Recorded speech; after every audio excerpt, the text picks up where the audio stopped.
জনরোষ থেকে বাঁচতে প্রকাশ্যে মানুষ হত্যাকারীরাই এখন গুপ্ত হত্যা চালাচ্ছে। বাংলাদেশের অগ্রযাত্রাকে থামাতেই এই নীল নকশা, সংবাদ সম্মেলনে প্রধানমন্ত্রী।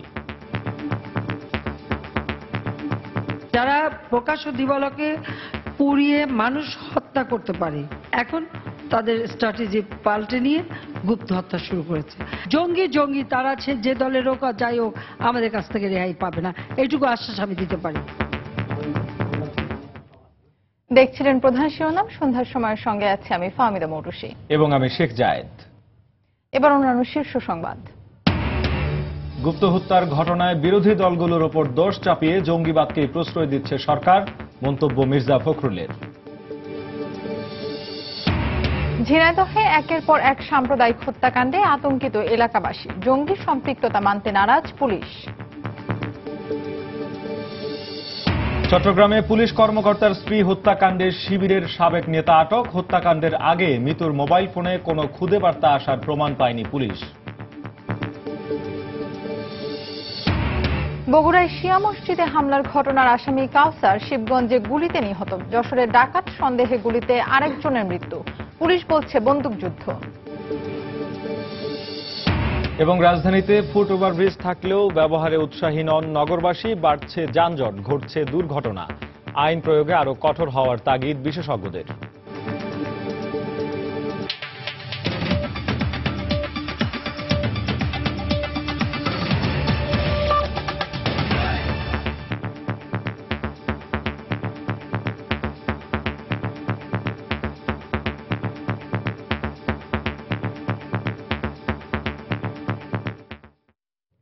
যারা পেট্রোল বোমায় মানুষের জীবন কেড়েছে, জনরোষ থেকে বাঁচতে তারাই এখন কৌশল পাল্টে গুপ্ত হত্যার নীল নকশা বাস্তবায়নে মেতেছে বলে মন্তব্য করেছেন প্রধানমন্ত্রী শেখ হাসিনা। সাম্প্রতিক বিদেশ সফর নিয়ে দুপুরে গণভবনের সংবাদ সম্মেলনে এই কথা বলেন তিনি। শেখ হাসিনা বলেন, জঙ্গি যে দলেরই হোক না কেন কাউকে ছাড় দেওয়া হবে না। সংবাদ সম্মেলনে ইউপি নির্বাচনে প্রতীক বরাদ্দে সংঘাত বাড়েনি উল্লেখ করে তিনি বলেন, বিএনপি আমলে অনুষ্ঠিত নির্বাচনেও গন্ডগোল হয়েছে, মানুষও মরেছে। গেল মে মাসে বুলগেরিয়া ও জাপান সফর করেন প্রধানমন্ত্রী শেখ হাসিনা। এরপর সর্বশেষ সৌদি আরবে রাষ্ট্রীয় সফর শেষ করে মঙ্গলবার রাতেই ঢাকা ফিরেছেন প্রধানমন্ত্রী। প্রথমে বুলগেরিয়া, মাঝে জাপান এবং সবশেষ সৌদি সরকারের আমন্ত্রণ রক্ষা করে সরকারের গুরুত্বপূর্ণ অর্জনগুলো দেশবাসীর সামনে তুলে ধরতে বুধবার দুপুর 1:30টায় গণভবনে সংবাদ সম্মেলনে হাজির হন বঙ্গবন্ধু কন্যা শেখ হাসিনা। সৌদি আরব সফরটি ছিল অত্যন্ত ফলপ্রসূ। সফরগুলোতে বিভিন্ন বৈঠকে প্রাধান্য পাওয়া বিষয়গুলো সাংবাদিকদের কাছে তুলে ধরেন প্রধানমন্ত্রী। এ সময় দেশের সাম্প্রতিক বিষয় নিয়েও মন্তব্য করেন তিনি। বলেন, পেট্রোল বোমা নিক্ষেপকারীরা এখন কৌশল পাল্টেছে। প্রকাশ্যে আগে মানুষ হত্যা করতে যে তারা দেখলো যে জনগণের রুদ্র রোষের শিকার হয়, এখন তাদের স্ট্র্যাটেজি পাল্টে নিয়ে গুপ্ত হত্যা শুরু করেছে। এবং দেব সব সফট টার্গেট। বাংলাদেশ যে এতটা এগিয়ে যাচ্ছে এটা যারা চাইনি, তাদেরই একটা নীল নকশা। প্রধানমন্ত্রী এ সময় আরো বলেন, গুপ্ত হত্যার প্রতিটি ঘটনার সূত্র একই জায়গায়। কখনো কোনো অমূলক কথা বলি না। একটা কথা ভুলে গেলে চলবে না, আমি হেড অফ দ্য গভর্নমেন্ট, আমার কাছে নিশ্চয়ই তথ্য আছে। হয়তো সব তথ্য সব মানে তদন্তের স্বার্থে সব কথা হয়তো প্রচার করা যাবে না, প্রকাশ করা যাবে না, কিন্তু সূত্রটা জানা যায়, আর সেই সূত্র ধরেই আমরা কথা বলি। আপনারা দেখবেন জঙ্গি তারা আছে, যে দলের হোক আর যাই হোক আমাদের কাছ থেকে রেহাই পাবে না, এইটুকু আশ্বাস আমি দিতে পারি। এ সময় ইউপি নির্বাচনে প্রাণহানি নিয়ে মন্তব্য করে শেখ হাসিনা বলেন, প্রতীক বরাদ্দে বেশি জীবন ঝরেছে কথাটি সঠিক নয়।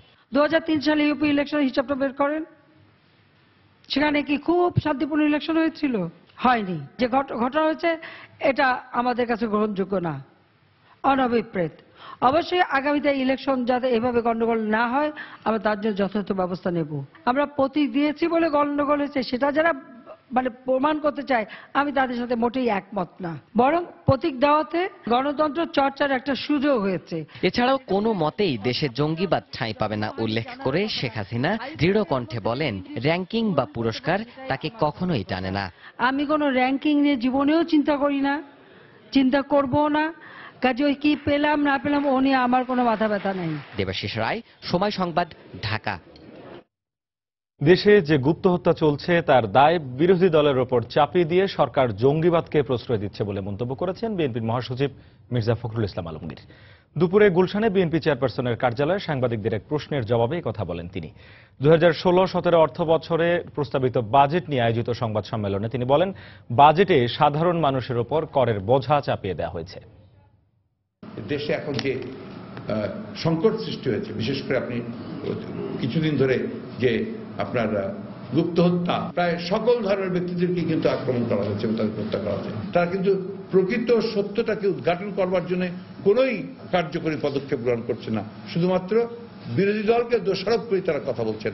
এটার সূত্র ধরে দেশে একটা বড় রকমের কোনো আপনার অস্থিতিশীলতা সৃষ্টি করবার জন্য সরকারই চেষ্টা করছে, কারণ এই অস্থিতিশীলতা সৃষ্টি করার মধ্যে দিয়েই তার যে অবৈধ ক্ষমতা, সেই ক্ষমতাকে সে টিকিয়ে রাখতে চেষ্টা করছে। প্রস্তাবিত বাজেট যেভাবেই কর আরোপের চিত্র দেখানো হোক না কেন, বাস্তবে মানুষকে অতিরিক্ত করের বোঝা বহন করতে হবে। এর বিনিময়ে জনগণ কি পাবে সেটি স্পষ্ট করা হয়নি। শিয়া ও খ্রিস্টান সম্প্রদায়ের অনুসারী দুই হোমিও চিকিৎসক ও গতকাল হিন্দু সম্প্রদায়ের পুরোহিতকে হত্যার ঘটনায় আতঙ্কিত ঝিনাইদহবাসী। এ অবস্থায় হত্যাকাণ্ডগুলোর দ্রুত তদন্ত করে অপরাধীদের বিচার দাবি করেছেন তারা। এসব ঘটনায় আইএস ওয়েবসাইটে দায় স্বীকার করলেও ঘটনার সঙ্গে জঙ্গি সম্পৃক্ততা মানতে নারাজ পুলিশ। ঝিনাইদহ থেকে ফিরে তরিকুল ইসলামের প্রতিবেদন, ক্যামেরায় ছিলেন নিয়ামুর হোসেন কোচি। চলতি বছর 7 জানুয়ারি ঝিনাইদহের গান্না ইউনিয়নের বেলেখাল এলাকায় খ্রিস্টান সম্প্রদায়ের অনুসারী সমীরউদ্দিন খাজা নামে এক হোমিও চিকিৎসককে ছুরিকাঘাত করে হত্যা করে দুর্বৃত্তরা। এ ঘটনা 3 মাস পার হতেই 14 মার্চ কালীগঞ্জ উপজেলায় হত্যাকাণ্ডের শিকার হন শিয়া সম্প্রদায়ের অনুসারী হোমিও চিকিৎসক আব্দুর রাজ্জাক। সর্বশেষ প্রায় 3 মাসের ব্যবধানে 7 জন প্রকাশ্যে আবারও খুন হন ঝিনাইদহের করাতিপাড়ার পুরোহিত আনন্দ গোপাল গাঙ্গুলি। 3টি হত্যাকাণ্ডেরই উল্লেখযোগ্য দিক হচ্ছে একই কায়দায় সবাইকে হত্যা করা হয়েছে। জেলায় একের পর এক হত্যাকাণ্ডের ঘটনায় আতঙ্ক বিরাজ করছে মানুষের মধ্যে। তার মতো এত ভালো মানুষ আমাদের অঞ্চলে আছে কিনা আমার জানা নাই। সে কখনো কোনো সময় কালো মুখ করে কথা বলে নাই। আমরা আতঙ্কিত এবং আমরা সর্বক্ষণ আমরা অনিরাপত্তার জন্য আমরা অনিরাপত্তায় ভুগছি। আমরা চাচ্ছি জানেন নিরাপদ। এই সূত্র নিয়ে আপনারা এই সূত্র দিয়ে এটা বের করতে পারেন, এটা আমাদের দাবি, তাছাড়া কোনো দাবি নেই। মানবাধিকার কর্মীরা বলছেন, এলাকায় অস্থিরতা সৃষ্টি করতেই এ ধরনের পরিকল্পিত হত্যাকাণ্ড চালাচ্ছে একটি মহল। আমরা আগের যে দুটো ঘটনা তারও এখনো পর্যন্ত কোনো সঠিক কোনো কিছু কিন্তু আমরা দেখছি না আর কি।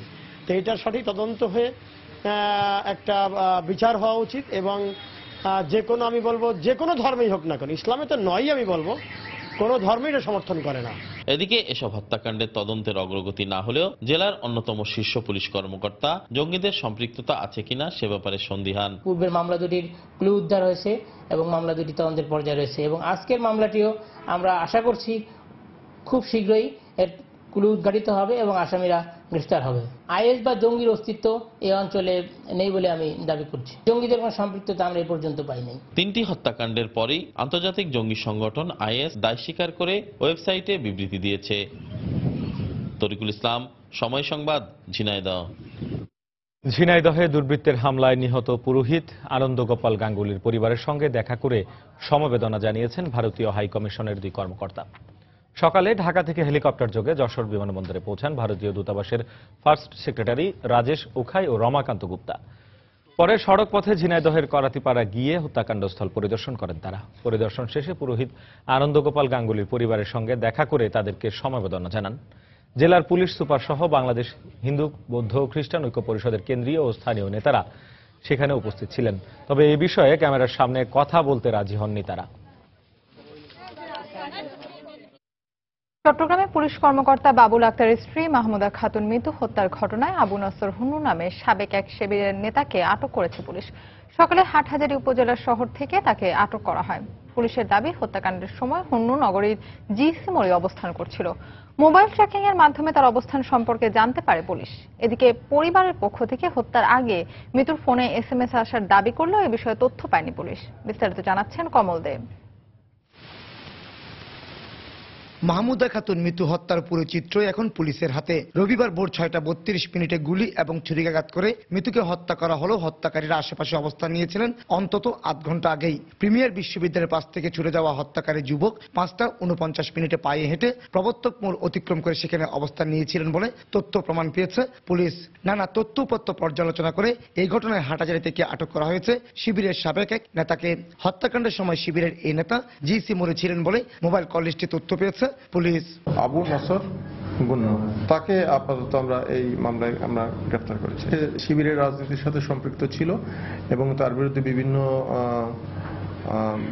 ধরনের অপরাধমূলক সন্ত্রাসী কর্মকাণ্ডে সম্পৃক্ত থাকার কিছু তথ্যের ভিত্তিতে আমরা তাকে সন্দেহ করছি যে এই ঘটনায় সেও জড়িত থাকতে পারে। আমার মেয়ের মেসেজ দিয়েছে মোবাইলে এবং সেখানে বলে স্কুল টাইমটাকে শিফট করছে। তবে সেই রহস্যজনক এসএমএস এর সহজ সমাধান হচ্ছে না, কারণ রহস্যজনক একটি মোবাইল এসএমএস পেয়ে মৃত্যু নির্ধারিত সময়ের আধ ঘন্টা আগেই বাসা থেকে বের হয়েছিলেন বলে অভিযোগ করেন তার বাবা। কিন্তু পুলিশের দাবি সেরকম কোনো এসএমএস এর তথ্য তার কল লিস্টে নেই। বাবুল আক্তারের নিহত স্ত্রীর মোবাইল পর্যালোচনা করে আমরা কোনো মোবাইলের যে কল লিস্ট পর্যালোচনা করে কোনো এসএমএস পাঠানো হয়েছে সেটি আমরা খুঁজে পাইনি। মাহিরের স্কুল কর্তৃপক্ষ দাবি করেছে এ ধরনের কোনো এসএমএস তারা দেয়নি, এমনকি পরিবর্তন করা হয়নি স্কুলের সময়ও। কেউ কেউ বলছে এসএমএস গিয়েছে, কেউ কেউ বলছে যে সময় পরিবর্তন করা হয়েছে। দুটো ব্যাপারই আমি পরিষ্কার করে বলতে চাই, আমরা কোনো এসএমএস দেই নাই বা আমরা কোনো সময়সূচি কোনো পরিবর্তন করি নাই। এখন পর্যন্ত হত্যাকাণ্ডে ব্যবহৃত মোটরসাইকেল উদ্ধার ছাড়া মামলা তদন্তে তেমন কোনো অগ্রগতি হয়নি বলে খোদ পুলিশ কর্মকর্তারাও স্বীকার করেছেন। কমল দে, সময় সংবাদ, চট্টগ্রাম। বগুড়ায় গুলিতে কাউসার নামে একজনের মৃত্যু হয়েছে। পুলিশের দাবি বন্দুকযুদ্ধে নিহত হয়েছে সে। ভোরে শিবগঞ্জ উপজেলায় এই ঘটনা ঘটে। নিহত কাউসার একজন জেএমবি সদস্য। সে গত বছর উপজেলার হরিপুরে শিয়া মসজিদে মুসল্লিদের উপর গুলি বর্ষণের ঘটনায় জড়িত বলেও জানিয়েছে পুলিশ। পুলিশ জানায় কাউসারের নেতৃত্বে কয়েকজন জেএমবি সদস্য বগুড়ায় নাশকতার পরিকল্পনা করছে এমন সংবাদের ভিত্তিতে শিবগঞ্জ উপজেলার 8 মোল লোহার ব্রিজ এলাকায় অভিযান চালায় তারা। পুলিশের উপস্থিতি টের পেয়ে তারা বোমা বিস্ফোরণ ঘটায় ও গুলি করে। আত্মরক্ষার্থে পুলিশও পাল্টা গুলি করলে এক পর্যায়ে পালিয়ে যায় জেএমবি সদস্যরা। পরে ঘটনাস্থল থেকে কাউসারের লাশ উদ্ধার করে পুলিশ। ঘটনাস্থল থেকে একটি বিদেশি পিস্তল, 5 রাউন্ড গুলি, কয়েকটি হাতবোমা ও দেশীয় অস্ত্র জব্দ করে তারা। এই ঘটনায় 2 পুলিশ সদস্য আহত হয়েছে বলে জানিয়েছে পুলিশ। গোলাগুলি শেষে স্থানীয় জনগণ গুলির শব্দে সেখানে উপস্থিত হয়। জনগণের সহায়তা নিয়ে পুলিশ আশপাশ এলাকা তল্লাশি করে একজন আর গুলিবিদ্ধ ডেড বডি উদ্ধার করে। নিহত ব্যক্তি শিবগঞ্জ থানার শিয়া মসজিদের সরাসরি হামলায় জড়িত জেএমবির অন্যতম সদস্য। যশোরে গুলিতে ডাকাত সন্দেহে একজন নিহত হয়েছে। পুলিশের দাবি বন্দুকযুদ্ধে তার মৃত্যু হয়। গতরাতে সদর উপজেলার বালিয়াডাঙ্গা বটতলা এলাকায় এই ঘটনা ঘটে। পুলিশ জানায় সশস্ত্র একদল ডাকাত ডাকাতির প্রস্তুতি নিচ্ছে এমন সংবাদের ভিত্তিতে সেখানে অভিযান চালানো হয়। পুলিশের উপস্থিতি টের পেয়ে তাদেরকে লক্ষ্য করে গুলি করে তারা। আত্মরক্ষার্থে পাল্টা গুলি চালায় পুলিশ। এক পর্যায়ে অন্যরা পালিয়ে গেলেও ঘটনাস্থল থেকে গুলিবিদ্ধ একজনের লাশ উদ্ধার করে মর্গে পাঠানো হয়। ঘটনাস্থল থেকে একটি পাইপগান ও 1 রাউন্ড গুলি উদ্ধার করে পুলিশ। পিছনে ডাকাত কর্তৃক ছোড়া গুলিতে সামনে যে ডাকাত ছিল সেই ঘটনাস্থলেই মাথায় গুলি লেগে মৃত্যুবরণ করে। ঘটনাস্থল থেকে একটি পাইপ গান, একটি গুলি উদ্ধার করা হয়েছে এবং যে রশি গাছে বাঁধছিল সেই রশি উদ্ধার করা হয়েছে এবং লাশ মর্গে প্রেরণ করা হয়েছে। সন্ধ্যার সময় আরো থাকছে। রমজানের শুরুতেই বন্দর নগরী চট্টগ্রামে বেড়েছে নিত্য পণ্যের দাম। ব্যবসায়ীদের কারসাজিতে দাম নিয়ন্ত্রণ করা যাচ্ছে না বলছে জেলা প্রশাসন।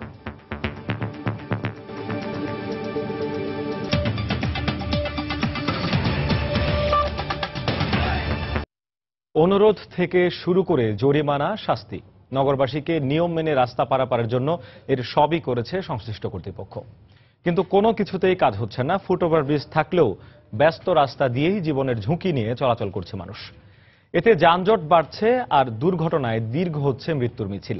এক্ষেত্রে সচেতনতা বাড়ানোর পাশাপাশি নিয়ম অমান্যকারীদের বিরুদ্ধে আইন প্রয়োগে আরো কঠোর হওয়ার তাগিদ বিশেষজ্ঞদের। মাহমুদ রাকিবের রিপোর্ট। রাস্তা পারাপারের জন্য এ প্রাণান্তর চেষ্টা। রেলিং দিয়ে রাস্তা পারাপারের অবৈধ পথগুলো বারবার বন্ধ করা হলেও ছোট্ট ফাঁক গলিয়ে এপাশ ওপাশ যাচ্ছেন নারী পুরুষ নির্বিশেষে সব পথচারী। অথচ রাজধানীর এই নিউ মার্কেট এলাকায় 100 মিটারের মধ্যেই রয়েছে একাধিক ফুটওভার ব্রিজ। একই অবস্থা ফার্মগেট, বাংলা মোটর, শাহবাগ, বনানী সহ রাজধানীর প্রায় সব ব্যস্ততম এলাকায় যেন আইন অমান্য করাই অভ্যাসে পরিণত হয়েছে। কিছু করার নাই ভাই, সময় শর্ট, উপরটা যেতে কষ্ট হচ্ছে, যার জন্য আমি এখান দিয়ে পার হলাম। অনেকটা রিস্ক, এটা সরি ভুল হয়ে যায় আমাদের। ঝুঁকি তো অবশ্যই, কিন্তু দেখলাম ফাঁকা, এই জন্য নেমে গেলাম। এসব পথচারীদের কারণে বাড়ছে যানজট, ঘটছে দুর্ঘটনা। অথচ নগরীতে থাকা শতাধিক ফুটওভার ব্রিজের বেশিরভাগই 2-4 জন ছাড়া কোনো পথচারীকেই চোখে পড়ে না। ব্রিজ ব্যবহার না করার জন্য নাগরিকরা দিচ্ছেন নানা যুক্তি। ভাই কি অনেক ঝুঁকি ছিল আসতে? না ঝুঁকি ছিল না। মানে এই জন্য ঝুঁকি নিয়ে আসলেন? অফিসে দেরি হয়ে যাচ্ছে, এর জন্য ঝুঁকি নিয়ে আসছে। এক্সকিউজ মি, আমার এখন সময় নাই, আমি রাস্তা পার হবো। আসলে বাচ্চা তাড়াতাড়ি সময় হয়ে গেছে হলি ক্লাসের, এখন এর জন্য তাড়াতাড়ি দৌড় দিচ্ছে। কেন মানবো তাই বলেন? এখানে কারা মানে? দেখেন আপনি, এই যে ট্রাফিক আছে, ট্রাফিক ব্যাপার পাচ্ছে, এটা সচেতনতার অভাব আর আমাদের অবহেলা। ডিএমপির তথ্যমতে 2015 সালে রাজধানীতে সড়ক দুর্ঘটনায় পথচারী নিহতের সংখ্যা 206 জন, আহত 5 শতাধিক। বিশ্লেষকরা বলছেন, নগরবাসীর আইনের প্রতি শ্রদ্ধা না থাকার কারণেই ঝুঁকিপূর্ণ রাস্তা পারাপার বন্ধ হচ্ছে না। যারা নাকি আইন ভঙ্গ করছে তাদের অবশ্যই শাস্তি আনতে হবে। দরকার হলে যারা ছোট বাচ্চাদের নিয়ে দৌড়ায় ক্রস করে তাদেরকে আপনি একদিনের ডিটেনশনে নিয়ে যান। যদি কেউ ফুটওভার ব্রিজ বা জেব্রা ক্রসিং থাকা সত্ত্বেও সেই দিক দিয়ে পার না হয়, অন্য জায়গাতে পার হয়, তাহলে আমাদের আইনগত বিধান রয়েছে তাদের বিরুদ্ধে ব্যবস্থা গ্রহণের, আমরা মাঝে মধ্যে করে থাকি। মাঝে মধ্যে করলে হবে না, এটাকে কনস্ট্যান্ট আপনাকে মিনিমাম আপনি 3 মাস করেন। ফুটওভার ব্রিজ দিয়ে রাস্তা পারাপারে সাধারণ মানুষকে উৎসাহিত করার পাশাপাশি তাদেরকে তা মানতে বাধ্য করার চেষ্টাও কম করেনি পুলিশ সহ সংশ্লিষ্ট প্রশাসন। এখনো কদিন পরপরই বসানো হচ্ছে ভ্রাম্যমাণ আদালতও, কিন্তু কোনো কিছুতে এই ফুটওভার ব্রিজ ব্যবহারে নগরবাসীকে উৎসাহিত করতে পারছে না কেউই। তাই সংশ্লিষ্টরা বলছেন, বেআইনিভাবে ঝুঁকিপূর্ণ রাস্তা পারাপার বন্ধ করতে হলে সবার আগে সচেতন হতে হবে সাধারণ নগরবাসীকেই। মাহমুদ রাকিব, সময় সংবাদ, ঢাকা। খেজুর, আম, মালটা, আপেল, আঙুর ও লিচু এই 6টি ফলে চলতি মৌসুমে পরীক্ষা করে কোনো কেমিক্যাল পায়নি বিএসটিআই। সকালে মতিঝিলের শিল্প মন্ত্রণালয়ের সংবাদ সম্মেলনে একথা বলেন শিল্পমন্ত্রী আমির হোসেন আমু। 2015 সালের জুলাই থেকে 2016 মে মাস পর্যন্ত বিএসটিআই ভেজাল বিরোধী অভিযান চালিয়ে 4 কোটি 73 লাখ টাকা জরিমানা আদায় করেছে বলে জানান তিনি। ভেজাল নিয়ন্ত্রণে পুরো রমজান মাসে বিএসটিআই অভিযান পরিচালনা করবে বলেও জানান শিল্পমন্ত্রী। শিডিউল অনুযায়ী পুরো রমজান মাস জুড়ে মোবাইল কোর্ট চলবে।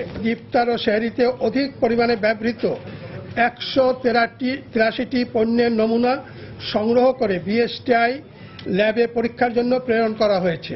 এর মধ্যে যেসব প্রতিষ্ঠানের নমুনা পরীক্ষা অকৃতকার্য হয়েছে সেসব প্রতিষ্ঠানকে কারণ দর্শানো নোটিশ প্রেরণ করা হয়েছে। এই কার্যক্রম অব্যাহত আছে এবং থাকবে। আমাদের যে মৌসুমী ফল, আম, লিচু টিচু ইত্যাদি বাজারে এসেছে, তার সেগুলিকেও টেস্টিং করা হচ্ছে। যে 11টা টেস্ট করা হয়েছে, তার ভিতরে পাওয়া যায়নি, কিন্তু তার মানে এই না 15টার বেলা পাওয়া যাবে না। পরীক্ষা অব্যাহত আছে, পরীক্ষা চলবে। রমজানের শুরুতেই বন্দরনগরী চট্টগ্রামের নিত্য প্রয়োজনীয় ও ইফতার সামগ্রীর দাম বেড়ে গেছে। কাঁচামরিচ, বেগুন, শসা, টমেটো, ছোলা এবং চিনি সহ বিভিন্ন সামগ্রীর দাম কেজি প্রতি 5 থেকে 10 টাকা পর্যন্ত বেড়েছে। ব্যবসায়ীদের বাজার কারসাজির কারণে দাম নিয়ন্ত্রণ করা যাচ্ছে না বলে মনে করছে জেলা প্রশাসনের কর্মকর্তারা। অপরদিকে আগে থেকে বাজার মনিটরিং না করাকেই দুষছে ক্যাব। বিস্তারিত জানাচ্ছেন পার্থপ্রতিম বিশ্বাস। রমজান আসলেই নিত্য প্রয়োজনীয় পণ্য ও ইফতার সামগ্রীর দাম বেড়ে যায়। এখন এটি নিয়মে পরিণত হয়েছে। বিশেষ করে ইফতার সামগ্রীর জন্য প্রয়োজনীয় কাঁচামরিচ, শসা, ধনেপাতা, বেগুন, টমেটোর দাম এখন আকাশ ছোঁয়া। প্রতিটি পণ্য কেজি প্রতি 5 থেকে 10 টাকা বাড়তি দামে বিক্রি হচ্ছে। এছাড়া চিনি 4 টাকা বেড়ে কেজি প্রতি 62 টাকা ও ছোলা 5 টাকা বেড়ে বিক্রি হচ্ছে 95 টাকায়। দাম বেড়ে যাওয়ায় স্বল্প আয়ের পরিবারগুলো হিমশিম খাচ্ছে। সালাদের আইটেমগুলো দেখতেছিলাম, শসা, লেবু, এগুলো প্রায় দ্বিগুণ দাম। বাজারে সরবরাহ আছে কিন্তু দামটা বেশি। এভাবে হইলে তো আমাদের মধ্যবিত্ত যারা বা গরিব যারা তারা ইফতার করতে খুব সমস্যা হয়ে যাবে। এখন সবাই চাহিদা সবাই নিচ্ছে, আগে তো তখন সবাই কিনে নাই, এখন সবাই কিনতেছে, গরিবদের সবাই কিনছে, 50 টাকা বাড়বে। সিন্ডিকেটের মাধ্যমে ব্যবসায়ীদের বাজার কারসাজির কারণে দ্রব্যমূল্যের দাম স্থিতিশীল অবস্থায় রাখা যাচ্ছে না বলে মনে করেন জেলা প্রশাসনের এই কর্মকর্তা। বাজারকে স্থিতিশীল রাখার উদ্দেশ্যে আমরা বেশ কয়েকটি মনিটরিং টিম বিভিন্ন বাজারে আমরা আসলে মনিটর করছি। এখন আমরা লক্ষ্য করে দেখলাম যে বাজারে একেবারে যিনি এই বাজারে কিনে আনেন, সেই ব্যাপারী থেকে শুরু করে আড়তদার, মাঝখানে একজন সেকেন্ডারি পাইকারি ব্যবসায়ী, খুচরা ব্যবসায়ী, প্রত্যেক লেভেল থেকেই ইচ্ছাকৃতভাবে এই দামগুলো বাড়ানো হচ্ছে। অন্যদিকে কনজিউমার্স অ্যাসোসিয়েশন বলছে, ব্যবসায়ীদের উপর অতিমাত্রায় নির্ভরশীলতা ও আগে থেকে জেলা প্রশাসন ও বাণিজ্য মন্ত্রণালয় থেকে বাজার মনিটরিং না করায় দ্রব্যমূল্যের দাম বেড়ে গেছে। রমজান আসার পূর্বে ব্যবসায়ীরা নির্দিষ্ট পণ্যের দামগুলো বাড়িয়ে দেয়। এইবারও কিন্তু তারা তার ব্যতিক্রম করে নাই। এবার একটা ব্যতিক্রম তারা করেছে, অনেক আগে দাম বেড়ে গেছে। ক্যাব মনে করে রমজানের শুরুতে বাজার নিয়ন্ত্রণ করা সম্ভব না হলে সামনের দিনগুলোতে পরিস্থিতি আরো খারাপ হতে পারে। পার্থপ্রতিম বিশ্বাস, সময় সংবাদ, চট্টগ্রাম। সরকার নির্ধারিত মূল্যের চেয়ে বেশি দামে চিনি বিক্রির দায়ে চট্টগ্রামের খাতুনগঞ্জের দুটি ব্যবসা প্রতিষ্ঠানের 3 কর্মকর্তাকে আটক করেছেন ভ্রাম্যমাণ আদালত। সকালে জেলা প্রশাসনের নির্বাহী ম্যাজিস্ট্রেট তাহমিলুর রহমানের নেতৃত্বে অভিযান চালানো হয়। অভিযানে বেশি টাকায় চিনি বিক্রি করার অভিযোগে মির ট্রেডার্সের 3 কর্মকর্তাকে আটক করা হয়। পরে প্রতিষ্ঠানটি সিলগালা করে দেন ভ্রাম্যমাণ আদালত। একই অভিযোগে মাসুদ ব্রাদার্স নামে একটি প্রতিষ্ঠানকে 50,000 টাকা জরিমানা করা হয়। পুরো রমজান জুড়ে এই অভিযান চলবে বলে জানিয়েছে জেলা প্রশাসন। ঈদকে সামনে রেখে জমকালো পোশাকের পসরা সাজিয়েছেন দোকানিরা। তবে এখনো জমে ওঠেনি ঈদবাজার। রাজধানীর ঈদবাজারে দেখা যায়নি ক্রেতাদের তেমন ভিড়। যানজট আর ভিড়ের কথা মাথায় রেখে কেউ কেউ অবশ্য আগে ভাগেই ঈদের শপিং সেরে ফেলেছেন। আবার কেউ কেউ এসেছেন ঈদ উপলক্ষে নতুন ডিজাইন আর দাম পরখ করে দেখতে। তবে আত্মীয় স্বজনদের উপহার দেওয়ার জন্য রোজার প্রথম ভাগেই কেনাকাটা করেছেন অনেকে। দামও রয়েছে নাগালের মধ্যে। এখন ক্রেতা কম হলেও বিক্রেতারা আশা করছেন আগামী শুক্রবার থেকে পুরো জমজমাট হবে ঈদবাজার। ফ্লোরালের উপর যাচ্ছে, যে লাইক গাউন টাইপের যে ড্রেসগুলো থাকে, তারপরে সামনে চেইনওয়ালা এই টাইপের ড্রেসগুলো তারা মানে বেশি পছন্দ করছে। হালকা সুতির মাঝেই ড্রেস খুঁজছিলাম, সালোয়ার কামিজই আমার ফার্স্ট প্রেফারেন্স ছিল। সেলাইতে সময় লাগে, সেজন্য একটু প্রথম দিকটাই কিনছি আর কি রোজার। কোয়েলি ড্রেস আছে, আশিকি ড্রেস আছে, তারপর রিমপিম ড্রেসের মধ্যে আছে, লোন টাচ দেখতে আছে, ফোটোর টাচ দেখতে আছে, ও গাউন দেখতে আছে। 3 পিস আইটেম আমাদের সবার থেকে বেশি, আর রিজন প্রাইস 3,000 থেকে 4,000 5,000 এই রেঞ্জের বেশিরভাগ।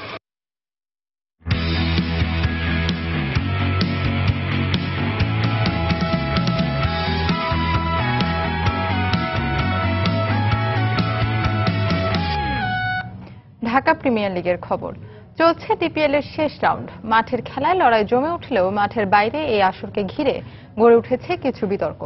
বারবার ভেন্যু পরিবর্তন ছাড়াও ক্রিকেটারদের প্রাপ্য পারিশ্রমিক নিয়ে চলছে টালবাহানা। আম্পায়ারিং নিয়ে ক্ষোভ রয়েছে ভুক্তভোগী ক্লাবগুলোর মাঝে।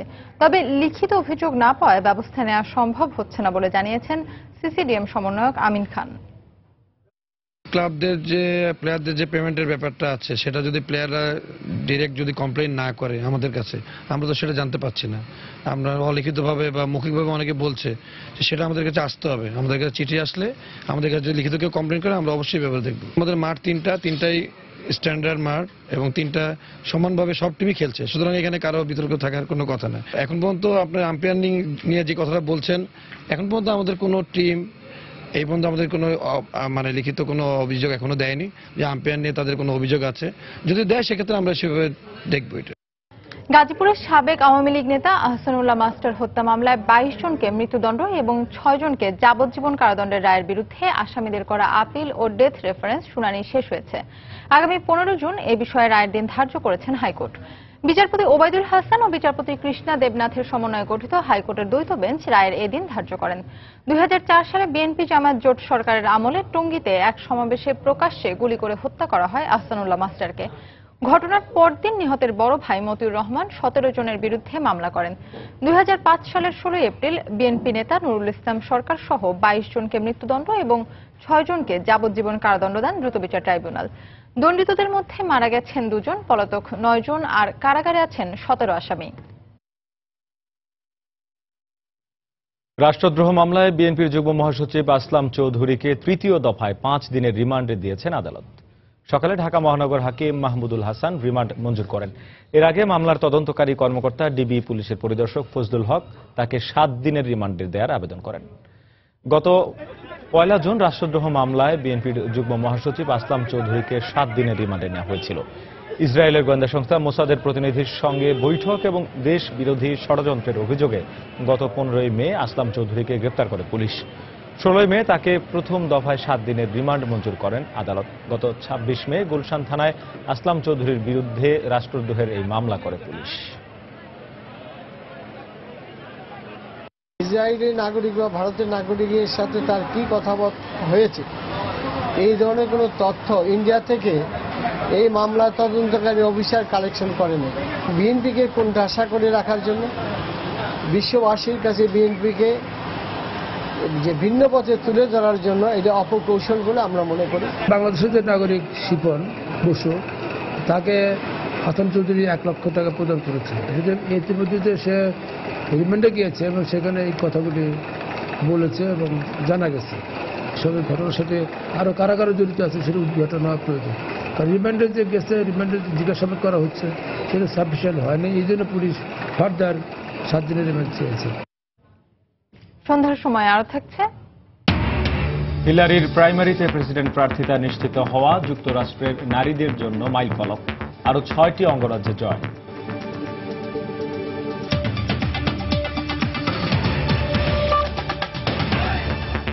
তাই তো সবাই বলে শিল্পাল্লার দিন শেষ, মেগা ডিজিটাল স্কেলে বাংলাদেশ। হবিগঞ্জে নির্বাচন পরবর্তী সহিংসতায় দুপক্ষের সংঘর্ষে অন্তত 30 জন আহত হয়েছেন।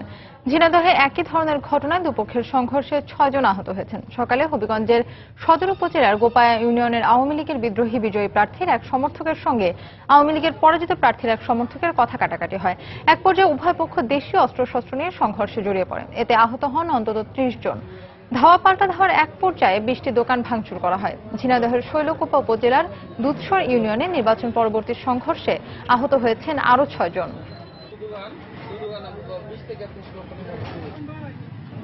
অর্থনৈতিক কর্মকাণ্ডে ক্রমেই বাড়ছে নারীর অংশগ্রহণ। তাই নারী উদ্যোক্তা উন্নয়নে বাজেটে বরাদ্দ বাড়ানোর দাবি Bangladesh women chamber of commerce and ইন্ডাস্ট্রির। পাশাপাশি ব্যবসার শুরুতে ঋণ সুবিধা পেতে জটিলতা দূর করার দাবি উদ্যোক্তাদের। বিস্তারিত কামরুল হাসান সবুজের রিপোর্টে। ঘর গৃহস্থালির মধ্যে সীমাবদ্ধ নেই নারীর কর্মকাণ্ড।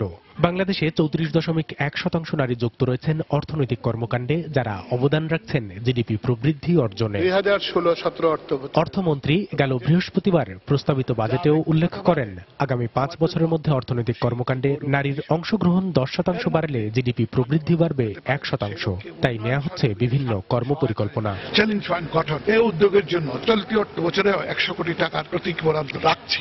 এসএমই উদ্যোক্তাদের সহজ সূত্রে স্বল্প সুদে অর্থ ঋণ প্রদানের পুনরুত্থান কার্যক্রম অব্যাহত রয়েছে। তবে নারী উদ্যোক্তা উন্নয়নে চ্যালেঞ্জ ফান্ডে বাড়াতে হবে বরাদ্দ। বাংলাদেশ উইমেন চেম্বারের এমন দাবির পক্ষে যুক্তি, এটা করতে পারলে উদ্যোক্তাদের উপযুক্ত প্রশিক্ষণের আওতা বাড়ানো সম্ভব হবে। 100 কোটি টাকা অবশ্যই বাড়াতে হবে। বুটিক হাউস বা পোশাকের উপরে ট্রেনিং হচ্ছে এবং বিউটিফিকেশনের উপরে ট্রেনিং হচ্ছে। তখন হয়তো আমরা আরো নতুন নতুন ট্রেনিং গুলো দিতে পারবো, মেয়েরা আরো নতুন নতুন ব্যবসায় আসতে পারবে। পাশাপাশি অর্থনৈতিক কর্মকাণ্ডে নারীর অংশগ্রহণ নিশ্চিতে তার ব্যবসায়িক পরিকল্পনা বাস্তবায়নে অর্থ যোগানের ব্যবস্থা সহজ করার দাবি উদ্যোক্তাদের। ব্যবসা করার জন্য তো ফাইন্যান্স হচ্ছিল প্রথম শর্ত। ফাইন্যান্সের ক্ষেত্রে এত জটিলতা অন্য কোথাও আমি আর দেখি না। ওপেন আপ না করলে যে এই জটিলতার মধ্যে পড়ে থেকে আমরা কিন্তু যে বৃত্ত, সেই বৃত্তের মধ্যেই আমরা ঘুরপাক খাবো। এদিকে প্রতি অর্থ বছরই জেন্ডার বাজেট ও চ্যালেঞ্জ ফান্ডের একটা অংশ থেকে যাচ্ছে অব্যবহৃত। বরাদ্দকৃত এসব অর্থ ব্যবহারের দুর্বলতা কোথায় তা খতিয়ে দেখার পরামর্শ দিলেন অর্থনীতিবিদরা। সামগ্রিক বাজেটে যে একটা বড় সমস্যা যে বাস্তবায়ন হয় না, এই পুরো সমস্যাটা কিন্তু আবার চ্যালেঞ্জ ফান্ডের ক্ষেত্রেও কিন্তু আছে এবং নারী শ্রমবাজারে আসার ক্ষেত্রে যেগুলো প্রতিবন্ধকতা তৈরি করছে সেগুলোকে দূর করবার জন্য বাজেটে বরাদ্দটা যাতে বাড়ানো হয়। আগামী অর্থ বছরের প্রস্তাবিত জেন্ডার বাজেটে বরাদ্দ রাখা হয়েছে মোট বাজেটের 27.25%। উন্নয়ন এজেন্ডা হিসেবে কামরুল হাসান সবুজ, সময় সংবাদ, ঢাকা।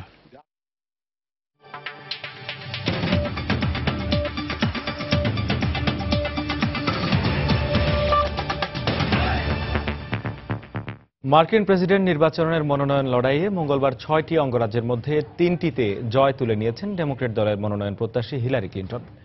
ক্যালিফোর্নিয়া ও মন্টানার প্রাইমারিতেও এগিয়ে আছেন তিনি। এরই মধ্যে ডেমোক্র্যাট দল থেকে হিলারির মনোনয়ন নিশ্চিত হওয়ায় এটিকে যুক্তরাষ্ট্রের নারীদের জন্য মাইল ফলক বলে মন্তব্য করেছেন সাবেক এই পররাষ্ট্রমন্ত্রী ও ফার্স্ট লেডি।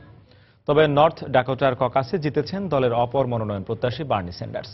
জয়ের পর হিলারিকে অভিনন্দন জানিয়েছেন মার্কিন প্রেসিডেন্ট বারাক ওবামা ও প্রতিদ্বন্দ্বী বার্নি স্যান্ডার্স।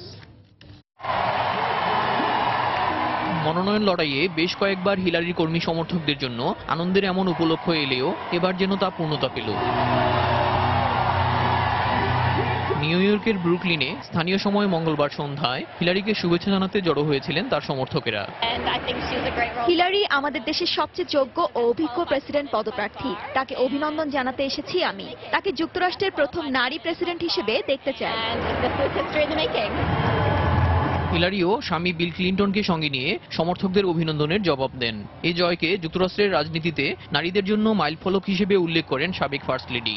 স্যান্ডার্সকে তার নিরলস প্রচারণা ও এতদূর আসার জন্য ধন্যবাদ জানান হিলারি। ট্রাম্পকে আবারও প্রেসিডেন্ট হওয়ার অযোগ্য উল্লেখ করে যুক্তরাষ্ট্রের সবার অধিকার নিশ্চিত করতে কাজ করে যাবেন বলে প্রতিশ্রুতি দেন তিনি। এই জয়ের মধ্য দিয়ে যুক্তরাষ্ট্রে ইতিহাস সৃষ্টি হলো। প্রথমবারের মতো কোনো নারী এদেশে প্রেসিডেন্ট পদে লড়ার জন্য মনোনয়ন পেতে যাচ্ছেন।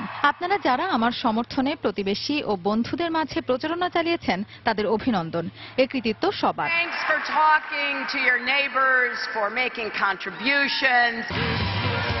এদিকে বার্নি স্যান্ডার্সের অনুরোধে বৃহস্পতিবার হোয়াইট হাউসে তার সঙ্গে প্রেসিডেন্ট ওবামা বৈঠকে বসবেন বলে জানিয়েছে মার্কিন গণমাধ্যমগুলো। মঙ্গলবারের পরাজয়ের পরও হাল ছাড়বেন না জানিয়ে জুলাইয়ে জাতীয় কনভেনশন পর্যন্ত লড়াই চালিয়ে যাওয়ার ঘোষণা দিয়েছেন স্যান্ডার্স। এদিন ক্যালিফোর্নিয়ার সান্তা মনিকায় দেয়া ভাষণে ওয়াশিংটনের প্রাইমারিতে জয় পাবেন বলে আশা প্রকাশ করেন তিনি।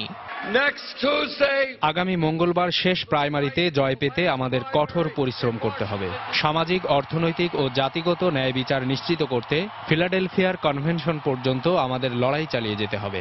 নর্থ ডাকোটায় আমাকে নির্বাচিত করার জন্য ধন্যবাদ।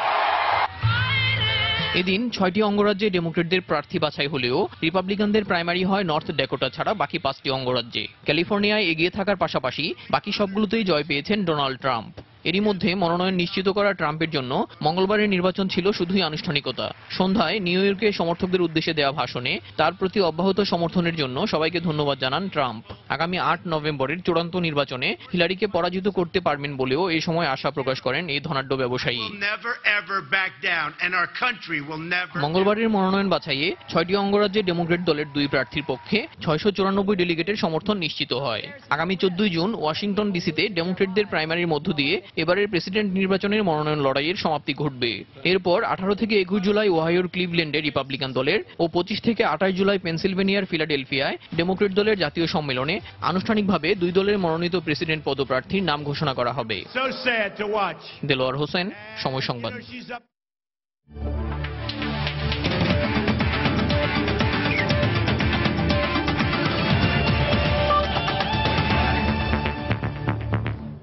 ঢাকা প্রিমিয়ার লিগ ক্রিকেটের খবর। দুর্দান্ত জয়ে সুপার লিগ নিশ্চিত করল মোহামেডান স্পোর্টিং ক্লাব। মিরপুরে বৃষ্টি বিঘ্নিত ম্যাচে শেখ জামাল ধানমন্ডি ক্লাবকে 6 উইকেটে হারিয়েছে মুশফিকুর রহিমের দল। আগে ব্যাট করেন নির্ধারিত 42 ওভারে 8 উইকেটে 187 রান করে শেখ জামাল। জবাবে 4 উইকেট হারিয়ে লক্ষ্যে পৌঁছে যায় মোহামেডান। 11 ম্যাচে 14 পয়েন্ট নিয়ে তালিকার শীর্ষে অবস্থান করছে সাদা কালোরা। বৃষ্টির কারণে খেলা শুরু হতে দেরি হয় ম্যাচ নেমে আসে 42 ওভারে। টস হেরে ব্যাটিংয়ে নেমে প্রথম ওভারেই মামুনুলের উইকেট হারায় শেখ জামাল। মোহামেডানের ভারতীয় অলরাউন্ডার বিপুল শর্মার ঘূর্ণিতে ধস নামে জামালের মিডল অর্ডারে। মাহবুবুল মার্শাল ও মুক্তারকে দ্রুত ফিরিয়ে দেন তিনি। অধিনায়ক মাহমুদুল্লাহ টেকেননি বেশিক্ষণ। 137 রানে 7 উইকেট হারালেও শেষ দিকে শফিউলের অপরাজিত 25 রানে 8 উইকেটে 187 রানের সংগ্রহ পায় শেখ জামাল। বিপুল 24 রানে নেন 4 উইকেট। জবাবে দলীয় 38 রানে 2 ওপেনারকে হারায় মোহামেডান। অধিনায়ক মুশফিকের সঙ্গে তৃতীয় উইকেটে 73 রানের জুটি গড়েন নাইম ইসলাম। দুজনেই 50 তুলে নেন। নাইম 51 রানে আউট হলেও 66 রানে অপরাজিত থেকে দলের জয় নিশ্চিত করেন অধিনায়ক মুশফিক। সন্ধ্যার সময়ে পর্যায়ে শীর্ষ সংবাদ জানিয়ে দিচ্ছি আরেকবার। জনরোষ থেকে বাঁচতে প্রকাশ্যে মানুষ হত্যাকারীরাই এখন গুপ্ত হত্যা চালাচ্ছে। বাংলাদেশের অগ্রযাত্রাকে থামাতেই এই নীল নকশা। সংবাদ সম্মেলনে প্রধানমন্ত্রী।